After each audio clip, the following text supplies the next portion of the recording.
જાનની તને પડે તારની ઘરમાં ચોકીની વસ્તુ જ નહીં. અરે તને કહેવા એ માંગુ છું પણ શકો આ આપણો ઘરવાળો થાક્યો બાક્યો ઘેર આવે છો કોઈ પાણીનો ભાવ પૂછે બરોબર ચાનો ભાવ પૂછે બસ પેલી એક તો આટલા જેમ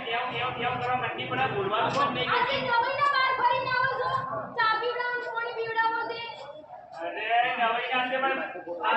આજે કંટાળી ગઈ છું પેલું વોશિંગ મશીન બગડી ગયું તો હું કામ નહીં કરું ઘરમાં કેમ એટલે ના હું મારાથી નહીં કાય એવું બધું તે બાંધવું જ વોશિંગ મશીન અને એને ફેંકી દઉં બધું નાખી દઉં શું બધું નવું બધું જોઈશે ફરી બોલ તો હું નાખી દો આ બધું વોશિંગ મશીન ને બધું ફેંકી દઉં મને નવું જોઈશે એમાં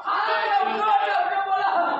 તેવી બૈરી લઈ આવીને પેલા સરપંચે મને બહુ કાઠું કરી દીધા અલા મને જવજો હાથ તો ખા અરે ગુંડા કાઢી નાખે એવું બૈરું પરીક્ષા બોલો એ આપણે જો પણ અરે પણ ઘરના ઘરમાં એડ્રેસ તો અહીંયા ખબર નહીં પડતી તને અરે આપણે વચ્ચે બેહાયો વાત કરો મારું ઘર છે તું ના ઘરમાં રહી ગયા ઈયો રોડ પર આવ્યો તમારા ની કરતા મારા કાઈ બેઠા કરે કેમ મારા લીધે એટલે તમે એવું કીધું કે ભીખા તારી બૈરી ભણે નહીં કરે હોશિયાર છે હા અરે હું થોડે પણ નહીં કરે છે કેમ તારા જેવા ડોબા જેવાને ભણેલી કરેલી બૈરી આપવા પડી છે આપણે એટલો બધો ત્રાસ કર આ તમારું પૂછ છે એ જે બૈરી